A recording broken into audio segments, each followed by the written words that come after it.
اعوذ باللہ من الشیطان الرجیم بسم اللہ الرحمن الرحیم شہد اللہ انہ لا الہ الا هو والملائکۃ واولو العلم قائما بالقسط لا الہ الا هو العزیز الحکیم ان الدین عند اللہ الاسلام وما اختلف الذین اوتوا الکتاب الا من بعد ما جاءهم العلم بغیا بینہم ومن یکفر بآیات اللہ فإن اللہ سریع الحساب فإن حاجوك فقل أسلمت وجهي لله ومن اتبعني وقل للذين أوتوا الكتاب والأميين أسلمتم فإن أسلموا فقد اهتدوا وإن تولوا فإنما عليك البلاغ والله بصير بالعباد صدق اللہ العظیم۔ سورہ آل عمران کی آیت نمبر 18 سے لے کر آیت نمبر 20 تک کی آپ کے سامنے تلاوت کی گئی ہے۔ جیسا کہ ہم اس سورہ مبارکہ کے آغاز سے ہی پڑھتے چلے آ رہے ہیں کہ اس سورہ مبارکہ کا بنیادی مضمون توحید پر مشتمل ہے، اور جو نجران کے عیسائی حضور اقدس صلی اللہ تعالی وسلم کے پاس مناظرے کے لیے آئے تھے، ابتدائی 83 آیات ان کے سوالوں کے جواب میں، اور ضمناً اس میں کچھ عقائد اور کچھ دیگر باتوں کا بھی تذکرہ کیا گیا۔ آج جو 2 آیات ہم نے تلاوت کی ہیں، 3 آیات، ان میں سب سے پہلے تو اس چیز کا ذکر ہے کہ جس پر پورے کے پورے دین کی بنیاد ہے، یعنی عقیدہ توحید۔ اور عقیدہ توحید کو بیان کرنے کا یہاں پر جو اللہ تعالیٰ نے طرز اختیار فرمایا، اس میں اللہ تعالیٰ یہ بات ارشاد فرما رہے ہیں کہ سب سے پہلی بات یہ کہ اللہ خود اس بات کی گواہی دیتے ہیں کہ اللہ کے سوا کوئی معبود نہیں، یعنی جو کائنات کا خالق ہے، جو کائنات کا مالک ہے، وہ خود اس بات کی گواہی دے رہا ہے کہ میرے سوا کسی اور کی کوئی اور عبادت کے لائق نہیں ہے۔ اور دوسرے نمبر پہ اللہ پاک ارشاد فرما رہے ہیں کہ والملائکہ، فرشتے بھی اس بات کی گواہی دیتے ہیں کہ اللہ کے سوا کوئی اور عبادت کے لائق نہیں ہے۔ اور تیسرے نمبر پر وَأُولُو الْعِلْم، جو اہل علم لوگ ہیں، وہ بھی اس بات کی گواہی دیتے ہیں کہ اللہ کے سوا کوئی اور عبادت کے لائق نہیں ہے۔ تو درپردہ بتائیں، یہ مقصود ہے کہ اگر کوئی شخص جو ایمان والا نہیں ہے اور وہ عقیدہ توحید کا منکر ہے، عقیدہ توحید کو مانتا نہیں ہے، تو اللہ تعالیٰ سمجھانا یہ چاہ رہے ہیں کہ اس سے فرق کوئی نہیں پڑتا۔ ہمارا کام تو ہے بتانا، ماننا تو لوگوں کا کام ہے جن تک یہ پیغام پہنچا ہے۔ تو اللہ جب خود اس بات کی گواہی دے رہے ہیں کہ میرے سوا کوئی اور عبادت کے لائق نہیں ہے، تو پھر مزید کسی گواہی کی ضرورت نہیں ہے۔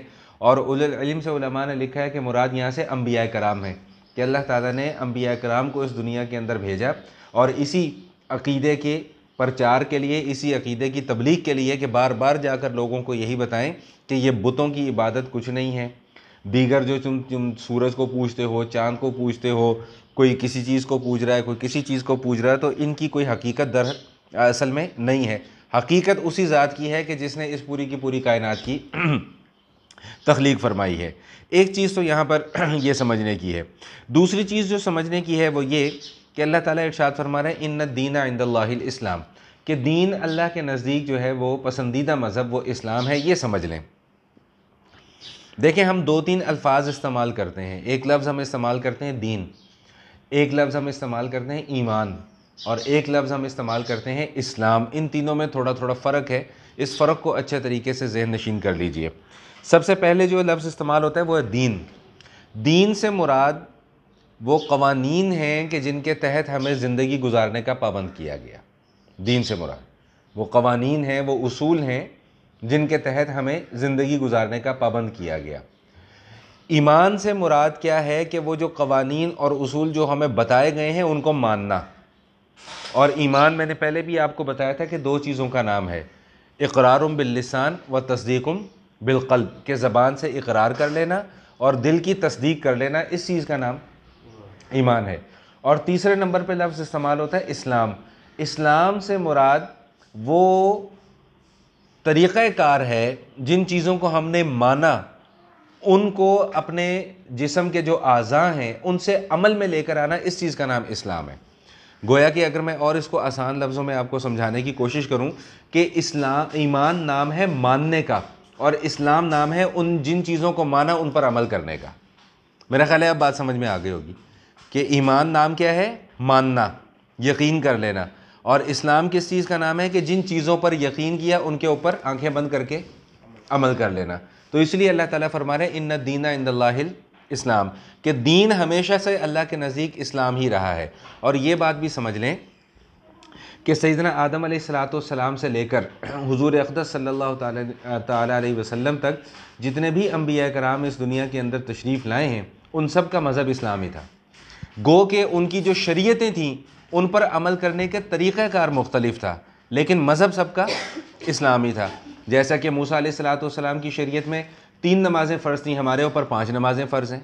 حج ان پر بھی فرض تھا، روزے ان پر بھی فرض تھے، نمازیں ان کے اوپر بھی فرض تھیں، زکوٰۃ ان کے اوپر بھی فرض تھی، گو کہ عمل کرنے کے طریقے مختلف تھے۔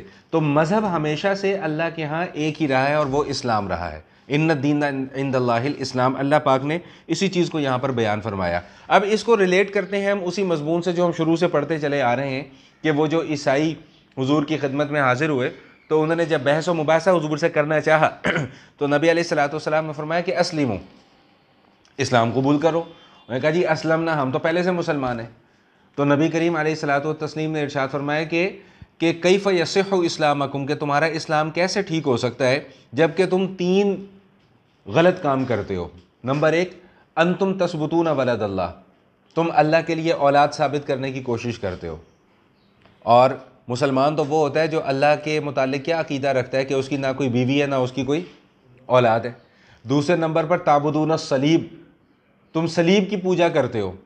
مسلمان تو صلیب کی پوجا گرجا گھروں میں دیکھا ہے نہیں، وہ صلیب بنی ہوتی ہے، اس پہ انہوں نے عیسیٰ علیہ السلام کا ایک خود سے ایک تصوراتی خاکہ تیار کر کے لٹکا دیا، اور یہ اسی کی پوجا کرتے ہیں، اسی کے سامنے جا کے اپنی منتیں مانتے ہیں، اسی کے سامنے جا کے اپنی دعائیں کرتے ہیں۔ تو نبی علیہ السلام نے فرمایا کہ تم مسلمان کیسے ہو سکتے ہو، مسلمان تو صلیب کی عبادت نہیں کرتے۔ اور تیسرا غلط کام کیا ہے کہ وَتَأْكُلُونَ الْخِنْزِيرَ، کہ تم سور کا گوشت کھاتے ہو۔ مسلمان تو سور کا گوشت نہیں کھاتے۔ معلوم یہ ہوا کہ جو چیزیں اللہ تعالیٰ نے ہماری اس شریعت میں ہمارے اوپر حلال یا حرام قرار دی ہیں، یہ حلال اور حرام کا تصور گزشتہ شریعتوں کے اندر بھی موجود تھا۔ اور اسی چیز کو یہاں پر بیان کیا کہ ان الدین عند اللہ الاسلام، کہ دین اللہ کے نزدیک جو ہے وہ ہمیشہ سے اسلام تھا، اسلام ہے اور اسلام ہی رہے گا۔ اسی پارے کے آخر میں جا کر آپ پڑھیں گے کہ وہاں پر اللہ تعالیٰ نے یہ اصول بڑا واضح طور پہ بیان فرما دیا ہے کہ اب نبی علیہ السلام کے اس دنیا کے اندر آ جانے کے بعد اب کوئی اس مذہب کے علاوہ کوئی اور مذہب لے کر اللہ کے پاس آئے گا تو اللہ تعالیٰ اس کو قبول نہیں فرمائیں گے۔ خود نبی علیہ السلام نے بھی اس بات کی وضاحت فرما دی ہے، جس کا مفہوم اور خلاصہ یہ ہے کہ اس دنیا میں حضور اقدس صلی اللہ علیہ وسلم کے آ جانے کے بعد نبی علیہ السلام ارشاد فرماتے ہیں کہ اب کسی بھی شخص کا ایمان اس وقت تک مکمل نہیں ہوگا جب تک کہ وہ میرے لائے ہوئے دین کی پیروی نہ کرے، اور اگر وہ میرے لائے ہوئے دین کی پیروی نہیں کرتا، چاہے وہ یہودی ہو، چاہے وہ عیسائی ہو، چاہے وہ کسی بھی مذہب سے تعلق رکھتا ہو، وہ جہنم کی آگ میں گرے گا۔ تو معلوم یہ ہوا کہ حضور اقدس صلی اللہ علیہ وسلم کا دین اب یہ تمام کے تمام دینوں کی بنیاد ہے اور منبع ہے۔ حضور کے آ جانے کے بعد پچھلے تمام ادیان اور ان کی شریعتیں اب منسوخ ہو چکی ہیں۔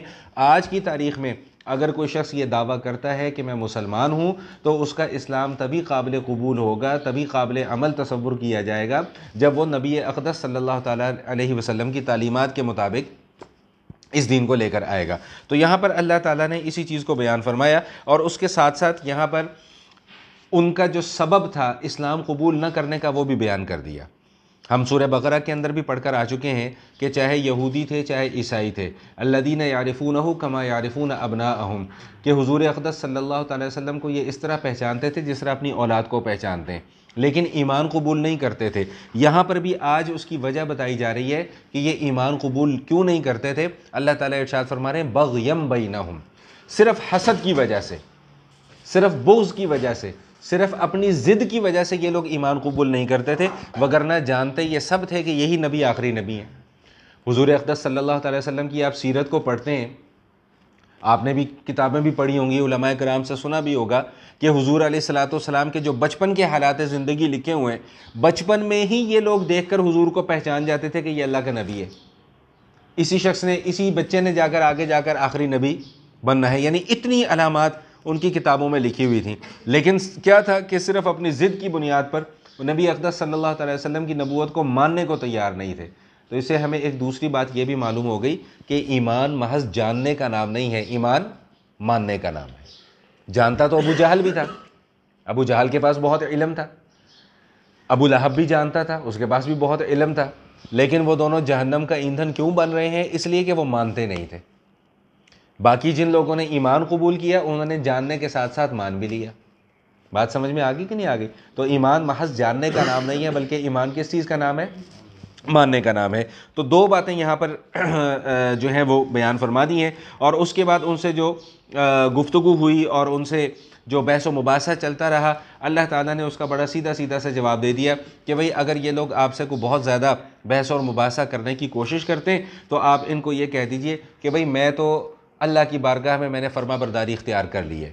جیسے کہ ابراہیم علیہ السلام کے متعلق آتا ہے کہ وَمَن يَرْغَبُ عَن مِّلَّةِ إِبْرَاهِيمَ إِلَّا مَن سَفِهَ نَفْسَهُ وَلَقَدِ اصْطَفَيْنَاهُ فِي الدُّنْيَا وَإِنَّهُ فِي الْآخِرَةِ لَمِنَ الصَّالِحِينَ إِذْ قَالَ لَهُ رَبُّهُ أَسْلِمْ قَالَ أَسْلَمْتُ لِرَبِّ الْعَالَمِينَ، کہ ابراہیم علیہ السلام کو جب ان کے پروردگار نے کہا کہ ابراہیم تم میرے فرما بردار بن جاؤ، تو ابراہیم علیہ السلام نے کیا عرض کیا کہ اسلمت لرب العالمین، کہ اے رب میں آپ کا فرما بردار بن گیا۔